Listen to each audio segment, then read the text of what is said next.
As a general rule, we tried to stick to the art anytime we could. There were things here and there that sometimes made that impossible if we were going to tell a story that wouldn't take the viewer out of the picture.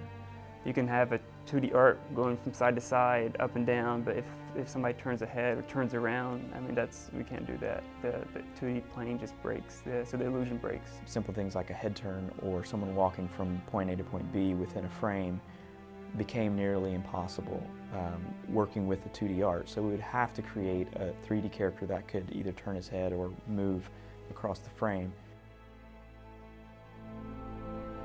Because you stopped. So, the hour arrives. 3D is a whole different beast. Everything is built from scratch. We have models that are built. And there's also just trying to integrate our 3D with the 2D. There's a certain grain, there's a certain color palette to what Esau did, and it was tricky trying to come up with a different combination of things that made our 3D not stick out too bad from the art. It's not seamless, but it's as close as we were able to find for this project. And sometimes there were backgrounds that, you know, we had to sort of create or recreate or piece together based on other art. Yeah, it's tough. In a comic book they do, like an artist will paint in a set, and then in the other panels after that doesn't, because it's already implied that that's where the action is taking place. And we felt, as we're trying to take this towards a more cinematic, filmic look, that we couldn't just hop out of our sets like that. So we've had to work to try to recreate our sets and from opposite angles. So sometimes we were able to find other panels in the comic book to just reuse.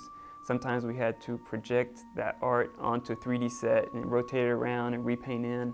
But basically what we're trying to do is to keep the audience from looking at it and say, whoa, what just happened? Your viewer would sort of lose all sense of perspective and where they were in three-dimensional space. So that was a pretty big job for the compositors and the other artists to find those elements and sort of recreate be it Loki's bedroom or whatever it was. But it's a constant process. We found out things in issue 4 of making it look better that we hadn't figured out in 2 or 3. So Mark took on more the pre-production side and defining what the initial step from the comic book page to an animated form of storytelling.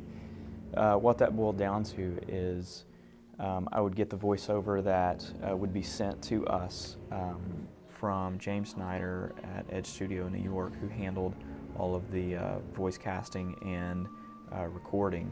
What filth, what cruelty to bring up a son in such a manner. And then I would take that and then take the already scanned in art panels and everything. Time every shot out so that I have basically a rough cut, and we knew how many shots we were going to have and then how long each shot was going to be. And then we would get together and decide on what worked, what didn't work, and how from there to move on. There's a lot of logistics involved. Just because of timeline, we may not have time to do this character as 3D versus, something else. So it becomes a big juggling act. And then I would go back in and handle more of the production side, who was working on what, and from there making sure that every step of the process was in line with the vision that Mark and I had at the beginning, so that once it had been through painting, rigging, animating, and then the final compositing, making sure that that was exactly what we had envisioned at the beginning. And then once you get closer to the end, part of my job too was sit down and then look at it as a finished piece and then edit it and see where we needed to trim some fat. Are the sequences working the way we wanted them to work? After a picture for each episode was locked, we would send it back to Edge Studio for mixing and sound design. And then Mats Plessner at Underground Music did such an amazing job scoring all 4 of these episodes.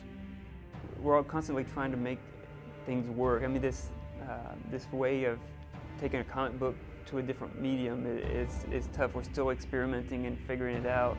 And there were times we would work on a shot and make it all through the process, and we'd look at it and think it's just not quite working. And so trying to, figure out how to juggle things like that in the amount of time without having to recreate everything.